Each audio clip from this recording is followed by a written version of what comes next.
Yes, ndabasuje kemba hayi ikaze mwese, ikaze muri aya makuru ku Ibendera TV na makuru agezweho kuri aya masaha. Na makuru rero tugiye kwibanda mu burasirazuba bwa Repubulika Iharanira Demokarasi ya Kongo. Turababwira yuko abarwanyi b'umutwe wa M23 binyuze mu muvugizi w'uyu mutwe ari we Lawrence Kanyuka maze kugira icyo batangaza kubijyanye no kuba Joseph Kabila Kabange yamaze kugera mu gihugu cya Repubulika Iharanira Demokarasi ya Kongo yinjiriye cyangwa se akaba ari mu mujyi wa Goma.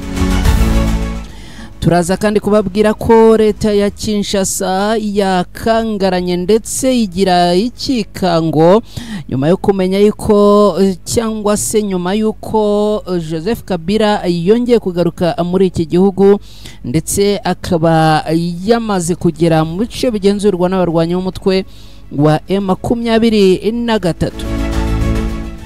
Ibi turaza kubyinjiramo ku buryo burambuye, hanyuma turababwira kandi ko Masisi FARDC igisirikare cya Repubulika Iharanira Demokarasi ya Kongo bagabye igitero ku barwanyi b'umutwe wa M23 ariko birabapfubana. Turaza kandi kubabwira uko magingo ya byifashe muri Kivu y'Amajyepfo hariya mu mujyi wa Uvira, nako kandi turaza kunyarukira Nyiragongo tukareba uko byifashe, dore ko noneho bivuga ko Special Forces z'abarwanyi b'umutwe wa M23 arizo noneho zagiye gukora operation aha Nyiragongo, cyane yuko FDLR ngo zikomeje kurwana nk'izi yahura n'izihamba ku barwanyi b'umutwe wa M23. Ibi turabyinjiramo ku buryo burambuye. Icyo mbasaba nukubana natwe, ndashimira by'umwihariko we wafashe umwanya wawe ugakora subscribe ku Ibendera TV, ndetse kandi nagushimira cyane niba waributse gukora kuri ako kantu kameze nk'inzogerane signe de la notification. Mwese rero mbahaye ikaze, kandi ubwo niba utari waterekaho like wamaze kugera hano yiterekeho, niba utari waterekaho subscribe yawe yiterekeho, hanyuma wibuke no gukora kuri ako kantu k'inzogera, ubundi tujye tubana amakuru atandukanye umunsi ku munsi utiriwe ujya gushakisha. Mu kanya tuze twinjira muri aya makuru ku buryo burambuye.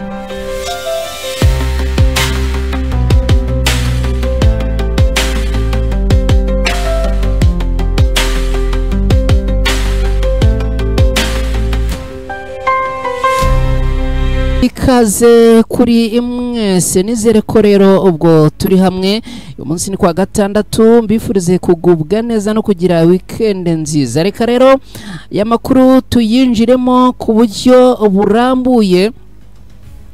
Aya makuru kandi tuyinjirire ku by'abarwanyi b'umutwe wa M23 binyuze mu muvugizi w'uyu mutwe ni Lawrence Kanyuka. Turebe ibyo amaze gutangaza agaruka kugaruka muri Repubulika Iharanira Demokarasi ya Kongo kwa Joseph Kabila Kabange ugeze no kuyobora iki gihugu. Lawrence Kanyuka abajijwe niba ashobora kwemeza ko Joseph Kabila yageze i Goma, yasubije igitangazamakuru cya BBC cyamubazaga agira ati simbona ikibazo n'iki na kimwe cyaba gihari kuba uyu mugabo yagaruka. Kinshasa nayo mukanya turarebera hamwe ibyo yatangaje, dore ko yahiye ubwoba, ariko uyu muvugizi wa ASM 23 Lawrence Kanyuka yakomeje agira ati Joseph Kabila avuka muri Repubulika Iharanira Demokarasi ya Kongo. Amagambo yabivuzemo ariko na amagambo yatunguye abantu benshi. Aha yagize ati Perezida Joseph Kabila ni umuturage wa Repubulika Iharanira Demokarasi ya Kongo cyo kimwe nanjye, kandi simbona impamvu bikwiye guteza ikibazo na kimwe kuba yaba ari Goma. Ingingo ya 30 y'itegeko nshinga ya Repubulika Iharanira Demokarasi ya Kongo, ingingo yo mu mwaka w'2000 cyangwa se itegeko nshinga yo mu mwaka w'2006 nk'uko ngo ryavuguruwe mu mwaka w'ibihumbi 2011 ivuga ko umuntu wese uri ku butaka bw'igihugu afite uburenganzira bwo kuhakorera ingendo mu bwisanzure, kuhatura, kuhava no kuhagaruka mu buryo buteganywa n'amategeko. Agakomeza agira ati rero nta munyekongo n'umwe ushobora kwirukanwa ku butaka bwa Repubulika Iharanira Demokarasi ya Kongo, agahatirwa guhunga, guhatirwa gutura ahantu cyangwa se ahatariwe hasanzwe n'ibindi nk'ibyo. Lawrence Kanyuka rero akavuga yuko uyu mugabo kuba yatahutse mu gihugu cye abyemerewe n'amategeko. Ikindi kintu kinatumye iyi nkuru tuyigarukaho kanya ndaje mbabwire uburyo uyu mugabo acungiwe umutekano aha mu mujyi wa Goma, mbabwire n'abamucungiye umutekano. Ariko ikintu cyatumye iyi nkuru abantu bakunda kuyitindaho naha uyu umuvugizi wa M23 Lawrence Kanyuka yagize ati Perezida Joseph Kabila ni umuturage wa Repubulika Iharanira Demokarasi ya Kongo cyo kimwe nanjye. Iri jambo rero yatangije agira ati Perezida, iri rikaba ari ryo abantu batinzeho bavuga bati kubera iki yamwise Perezida kandi yego yabaye Perezida ariko yacyuye igihe magingo ya ntakiri Perezida, ahubwo Perezida ni Tshisekedi. Ibi rero bikagaragaza ko mu ruhande rumwe rwa M23 bashobora kuba uyu mugabo bakimufata nkaho ari Perezida wabo, mu gihe n'ubundi ku rundi ruhande Tshisekedi we batamwemera nkaho ari Perezida wabo. Ngibyo rero ngiyo ni mpamvu nyamukuru ibi twari tubigarutseho. Birumvikana n'ubutumwa bw'umuvugizi wa M23, dore yuko ahantu hirya no hino bari bakomeje gutegereza bibaza ngo M23 kuki ntacyo iratangaza ku igaruka rya Joseph Kabila muri Repubulika Iharanira Demokarasi ya Kongo, by'umwihariko mu mujyi wa Goma. Ngibiraro reka mbabwire noneho uburyo uyu mugabo akigera mu mujyi wa Goma ku munsi w'ejo, uko yakiriwe ndetse nuko acungiwe umutekano magingo aya. Amakuru nk'uko yabagejejeho ku mugoroba nababwiye yuko uyu mugabo Joseph Kabila Kabange yinjiye mu mujyi wa Goma aturutse mu mujyi wa Kigali, ubwo aturutse mu Rwanda. Nababwiye kandi n'impamvu uyu mugabo yahisemo kwinjira muri uyu mujyi aturutse mu Rwanda. Hanyuma akigera aha rero ku butaka bwa Goma yakiriwe bikomeye cyane. Yakiriwe bikomeye cyane, biravugwa yuko yakiriwe na delegation y'abarwanyi b'umutwe wa M23, abayobozi batandukanye nubwo amazina yabo atari yajya hagaragara, ariko biravugwa yuko mu bamwakiriye hashobora kuba harimo na Bertrand Bisimwa, Perezida wa M23, akaba na Vice President wa AFC M23. Hanyuma uyu mugabo akigera ku butaka bwa Repubulika Iharanira Demokarasi ya Kongo mu mujyi wa Goma, yahawe special forces zo kumurinda. Yahawe special forces zo kumurinda.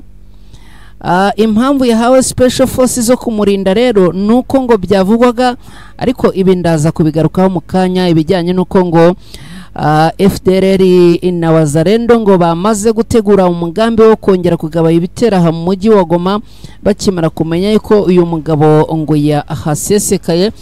Abarwanyi b'umutwe wa M23 rero Joseph Kabila bakaba bamuhaye abasirikare ba special forces bo kumurinda. Bikaba bivugwa yuko acungiwe umutekano mu buryo bukomeye cyane, akaba arinzwe n'intare za Sarambwe. Ikindi kandi nuko ngo yemerewe gutembera ahariho hose yashaka, ariko mu bice bigenzurwa n'abarwanyi b'umutwe wa M23. Gusa uyu mugabo biracyabuditse, ntago biravugwa niba azaguma muri ibi bice bigenzurwa na M23 cyangwa azajya no mu bindi bice bigenzurwa na leta ya Kongo. Ariko birumvikana cyangwa se biragoye kubera yuko leta ya Repubulika Iharanira Demokarasi ya Kongo ahubwo isa naho irimo kumuhiga.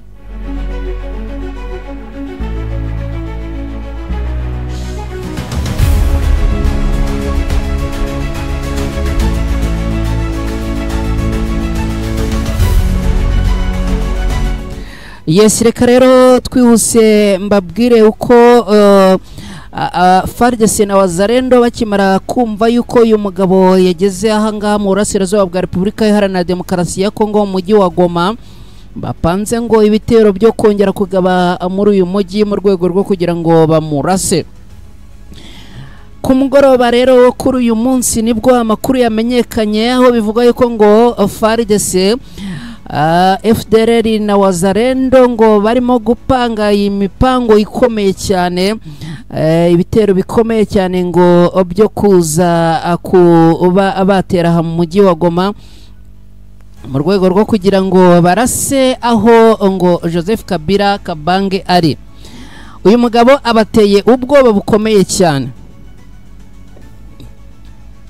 Uyu mugabo abateye ubwoba bukomeye cyane kubera yuko ngo impamvu yamuzanye aha mu mujyi wa Goma, hanyuma kandi yarangiza ntajye mu bice bigenzurwa na Tshisekedi, ngo ahubwo akajya kwifatanya n'abarwanyi b'umutwe wa M23, dore yuko Tshisekedi avuga yuko ngo uyu ari umutwe w'iterabwoba.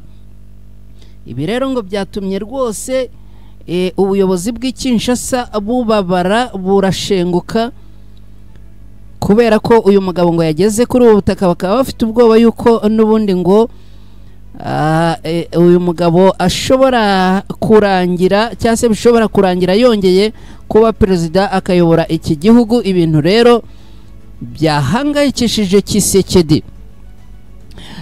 Kinshasa muri Repubulika Iharanira Demokarasi ya Kongo ibintu byatangiye guhindura isura nyuma yuko Joseph Kabila Kabange ageze i Goma. Umukuru w'igihugu cya Repubulika Iharanira Demokarasi ya Kongo Felix Tshisekedi yakoze ibintu mu mwanya muto bitangaje akimara kumenya ko Joseph Kabila Kabange wabaye perezida w'iki gihugu yageze i Goma anyuze Kigali mu Rwanda. Ibingibi rero amakuru yize bakaba bavuga yuko Tshisekedi yavuye i Lubumbashi ari nijoro atitaye ku byari bitangajwe, atitaye ku byari biteganyije gukorwa umunsi ari gukurikiraho, no kuvuga kuri uyu munsi. Tshisekedi rero ibi ngo akaba yabitewe nuko yagize ubwoba bwinshi.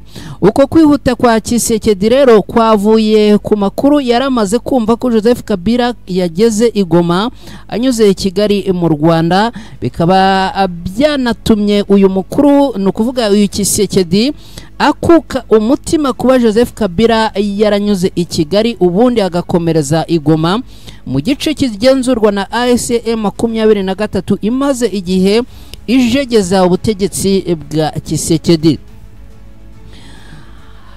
Kabila nyuma y'umwaka urenga ari hanze y'igihugu, kugaruka kwe kwateje impagarara ku munyapolitike cyangwa se ku banyapolitike b'iki gihugu no mu nzego z'umutekano za Kongo. Biravugwa ko yavuye muri Afurika y'Epfo aho yari yaragiye kwiga, akaba kandi yarageze no muri Zimbabwe aho yari yibereye mu buhungiro butigeze butangazwa ku mugaragaro. Aha rero akaba yarahavuye ku munsi w'ejo tariki ya 18 Mata muri uyu mwaka, yongera gukandagiza ibirenge bye mu gihugu cy'u Rwanda, ahitira ako yerekeza i Goma mu burasirazuba bwa Repubulika Iharanira Demokarasi ya Kongo. Kugeza ubu ngubu umutekano we uragenzurwa neza umunota ku wundi, buri kantu ku kandi, akaba rero uri kugenzurwa n'abarwanyi ba M23 nk'uko amakuru atugeraho. Kinshasa rero ikaba yagize ubwoba ndetse ikuka umutima, dore yuko aho bivugwa ahangaha Tshisekedi ngo yacanganyukiwe, aribaza ngo niki cyatumye uyu mugabo Joseph Kabila mbere yo kugera mu mujyi wa Goma anyura i Kigali, akibaza ngo ese kunyura i Kigali niki yaganiriye n'ubuyobozi bwaho, dore yuko Tshisekedi adacana waka n'ubuyobozi bwo mu Rwanda. Hakunze kugenda bashinja ibintu bitandukanye bavuga ngo bafasha M23 nyamara nabo bakavuga yuko ibingibi ari ikinyoma. Ibingibi rero byakunze kugenda bizana agatotsi mu umubano w'ibihugu byombi. Ibi rero bikaba biri no mu kintu gikomeye cyane cyatumye uyu mugabo Tshisekedi akuka umutima, dore yuko makuru aturuka i Kinshasa ngo biravuga yuko rwose uyu mugabo arimo kuzubara, ngo ubwoba ni bwose byamucanze. Mbese nawe urabyumva, ubundi ngo nuko ari umugabo, ubundi ngo yaba ari nkundi rwose ngo yari kuza kwirukanka mu muhanda, kubera ko ngo yabuze ayacira n'ayamira, yabuze icyo akora n'icyo avuga n'icyo areka. Ibi rero bikaba byakomeye cyane. Magingo yangaya rero biravugwa yuko Kabila akimara kugera i Goma muri Repubulika Iharanira Demokarasi ya Kongo, amakuru yavuye mu biro bya Perezida Tshisekedi aravuga yuko ngo habaye impagarara ku bintu bikomeye cyane, aho ngo inzego z'umutekano zasabwe gukora akazi zivuye inyuma. Ikindi kandi ngo inzego z'ubutasi zahawe briefing yuko zigomba gukora kugeza no ku rwego zikigeze zikoramo. Biravuga rwose ko Kinshasa bafite ubwoba bw'abasirikare bakuru bo Kongo baba bari kugirana ibiganiro byarwihishwa na Joseph Kabila wayoboye iki gihugu imyaka 18 yose. Hari amakuru avuga kandi ko impamvu yatumye Tshisekedi asubira Kinshasa igitaraganya ngo ari uko yari yamenye ko yaba agiye gukubitwa kudeta na bamwe muri abo basirikare bakuru. Mwabyumvisha ariko kuntu mu mujyi wa Kinshasa ibintu byakomeye. Nyamara ibi byose byatangiye guhindura isura ubwo ngo Joseph Kabila yatangazaga ko igihugu cye kimeze nabi, bityo ko ngo agiye kwifatanya n'abandi kugishakira umuti urambye. Biteganyijwe ko Joseph Kabila Kabange yageza ijambo ku baturage bari Goma, akaba ari ijambo bivugwa ko rishobora kuzana impinduka zikomeye mu mateka y'iki gihugu cya Repubulika Iharanira Demokarasi ya Kongo. Tshisekedi rero arimo kwikanga ibintu byinshi. Tshisekedi arimo kwikanga ko ashobora guterwa kudeta. Ikindi kandi Tshisekedi arimo kwikanga ko mu bantu bakorana hashobora kuba harimo abantu bari inshuti za Joseph Kabila Kabange, ndetse no mu bashinzwe umutekano n'ubutasi arimo kwikanga ko byanze bikunze hashobora kuba harimo abakominikana na Joseph Kabila Kabange. Ibi rero byamukuye umutima, no kuvuga Tshisekedi aho adatuje na gatoya, avuga ati isaha n'isaha ntago namenya noneho ikiri bunyiceho kiri buturuke, ntago namenya iki kudeta iri bumpirikaho yaturuka. Ibi rero bikaba byamukuye umutima. Magingo yandagira ngo nkubwire ko ibintu bitamworoheye habe na gatoya. Ngibyo rero uko byifashe ku bijyanye nibi bya Tshisekedi ndetse na Joseph Kabila. Ni munyemerere rero twihute tugere Nyiragongo. Nyiragongo byifashe gute ahagana saa 11 z'uyu munsi nibwo AFC M23 yamanuye Special Forces n'abakomando ba M23 bamanuka ahangaha Nyiragongo. Impamvu ni uguhiga bukware izi FDLR na Wazalendo n'ubundi zikiri ahangaha Nyiragongo. Ushobora kwibaza ngo ibintu byo muri Nyiragongo ko tubivuze igihe kinini kubera iki bitarangira. Mwabantu mwe ibi bice ni binini cyane, ntago ari ahantu wagenda uyu munsi ngo ukore operasiyo irangire, ntago ari ahantu wagenda ejo ngo ukore operasiyo irangire. Niyo mpamvu magingo yangaya n'ubundi operasiyo ziracyakomeje. Ikindi kandi abarwanya umutwe wa M23 bavuze ko bazaruhuka ari uko yewe n'umwobo bawugezeho byose bakamakinga sure yuko nta mu FDLR cyangwa mu Wazalendo wakongera guteza ikibazo. amakuru rero aturuka ahangaha biravugwa yuko guturuka mu rukerera n'ubundi ahangaha habereye imirwano yo guhiga izi FDLR ndetse ngo abarwanyi b'umutwe wa 23 n'ubundi bamanukanye imbunda ziremereye n'izoroheje. Ikindi kandi kinakomeje guteza ibibazo, biravugwa yuko izi FDLR ngo zisize insende nubwo zirimo kuraswa nabi, ariko ngo zavuze ngo n'ubundi birashoboka yuko leta ya Kongo nk'uko minisitiri w'ububanyi n'amahanga Kayikwamba yabivuze, twaba tugiye kwirukanwa ku butaka bwa Kongo tukoherezwa mu Rwanda. Bakaba rero ngo barimo kurwana bavuga bataho kugira ngo tuzoherezwe mu Rwanda turi bazima turajyanwayo turi imirambo. Niyo mpamvu ngo n'abari bitsimbye n'abari bari hehe bakimara kumvira ijambo ry'uyu mu ministre ngo bavuze bati turavamo turarwana n'ubundi n'ugupfa no gukira ntacyo tukiramira, aho kugira ngo bazatujyane turi bazima yenda bazatujyane turi mirambo. Ibi ngibi rero akaba ari byo byakomeje kugenda bikomerera izi operations ziri gukorerwa hano, nyuma yuko n'ubundi abarwanyi b'umutwe wa 23 bamanukanye ibikoresho bikomeye, harimo n'indege zifite radari zikontorora cyane kugira ngo n'ubundi iki kibazo cya FDLR na Wazalendo zihishemo hano kirangire. Ngibyo ibirimo kuvugwa, ngira ngo noneho twakwerekeza muri Masisi. Muri Masisi FARDC yagabye igitero ku birindiro by'abarwanyi b'umutwe wa 23 birangira gipfubye.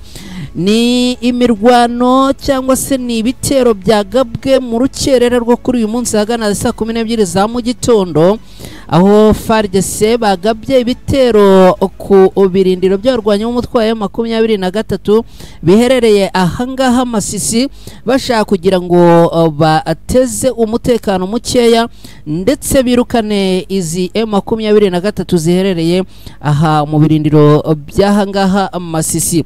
Gusa ariko biravugwa yuko abarwanyi b'umutwe wa 23 n'ubundi iki gitero bagisubije bagishakiye gisubizo mu buryo bwihuse, dore yuko ngo ari n'igitero kitamaze iminota myinshi kubera ko ngo abarwanyi b'umutwe wa 23 n'ubundi bari tayari bahita bagira gute, bahita n'ubundi batangira kurwana izi Wazalendo ngo na FARDC babonye n'ubundi ibyo bateguye bitabakundiye, ubundi ngo bayabangira ingata. Nguko uko rero byagenza, kabaru imirwano yatangiye hagana isaa 12 ni mu rukerera hagana isaa 12 za mu gitondo, ariko ahagera ku isaha saa 5 n'ubundi isasu rikaba ritakirimo kuvuga kubera ko ngo izi FARDC na Wazalendo ngo baje kuyabangira ingata. Reka rero twihuse twerekeze muri Kivu y'Amajyepfo. Amagingwa ya muri Kivu y'Amajyepfo mu mujyi wa Uvira n'ubundi ibintu bikomeje gufata yindi sura, ariko icyo nakubwira nuko n'ubundi ibimenyetso bihari bivuga yuko isaha n'isaha uyu mujyi n'ubundi ugomba gufatwa. Biravugwa yuko n'ubundi isaha n'isaha uyu mujyi ugomba gufatwa kubera yuko abarwanyi b'umutwe wa 23 bongeye kumanukana intwaro zo ku rwego rwo hejuru. Izi ntwaro rero bakaba bazimanukanye mu mujyi wa Uvira. Amakuru rero amakuru ageze kuri Wazalendo na FDLR na FARDC ngo bongera gushya ubwoba. Bongeye gushya ubwoba rero bagaba ibitero ku birindiro n'ubundi by'abarwanyi b'umutwe wa 23 kugira ngo bagire gute, barebe niba koko bagihari bagikikije uyu mujyi wa Uvira. Hanyuma rero bagabyeho ibitero n'ubundi by'ubushotoranyi, 23 irabatwika. 23 yakoze icyo bita gutwika. Biravugwa yuko yasubije ibi bitero ikoresheje bombe, ndetse kandi biravugwa yuko ngo yaba yamanukanye n'ibikoresho birimo n'indege. Ngo yaba yamanukanye ibikoresho birimo n'indege za zindi zizwi nka drone, ariko magingo ya ntago umubare wazo wari wamenyekana. Ariko amakuru aturuka ahangaha indani mu barwanyi b'umutwe wa 23 aravuga yuko bo bamanukanye igikoresho gihambaye dore ko n'abasirikare batari bakeya bamaze kumanuka ahangaha mu mujyi wa Uvira. Isaha n'isaha rero ushobora kujya kumva rwose uyu mujyi wafashwe tayari.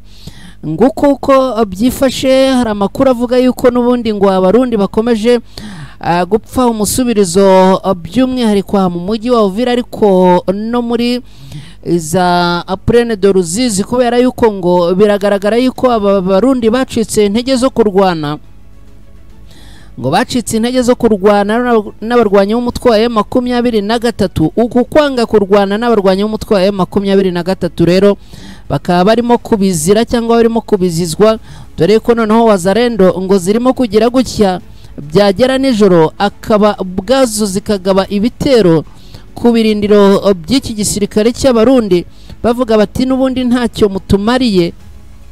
Ibi rero bikaba byongeye kuzamura umwuka utari mwiza, dore ko bivugwa ko n'ubundi habayeho gushyamirana hagati y'igisirikare cy'u Burundi na Wazalendo, ndetse bikavugwa yuko abaguye muri iyi mishyamirano ari benshi, nubwo amakuru y'imibare yo atari yajya ahagaragara. Muri iyi minsi nagira ngo nkubwire ko ibijyanye na ripoti zo ku rugamba birimo kugorana cyane. Ya Wazalendo bahawe briefing yuko bazajya barwana, hagira ukomereka bakamutwara, hagira uwo barasa bakamutwara, babona kandi urugamba rukomeye bakirukanka bagasubira inyuma bakajya kwitegura neza. Izi ni briefing bahawe kandi na FARDC nabo izi briefing barazihawe, ariko kandi na FDLR nabo izi briefing barazihawe. Ibingibi rero bikaba bituma kugira ngo uzamenye imibare yaba inkomere yaba casualties yaba bapfiriye ku rugamba mu mirwano irimo gushyamiranya arwanya umutwe wa M23 na coalition ya FARDC irimo kurwanya uyu mutwe bigoye muri iyi minsi, biragoye. Hanyuma rero ni munyemerere update iz'amakuru yaragezweho tuzisubikira hangaha, mbabwire yuko icyo rero mbasaba no kubana natwe nuguterekaho like yawe ukigera hano, hanyuma kandi niba utari waterekaho subscribe yawe ukayiterekaho, mu gihe witerekaho ukibuka gukora kuri ako kantu kameze nk'inzogera. Ndabashimiye cyane rero, birumvikana ano mukada mu by'iyi mirongo, nizere ko mukomeza kugira weekend nziza, birumvikana n'abatameze neza ariko tujye tubihanganisha. Mugire rero umunsi mwiza, turaza gusubira n'ubundi mu bihe biri imbere.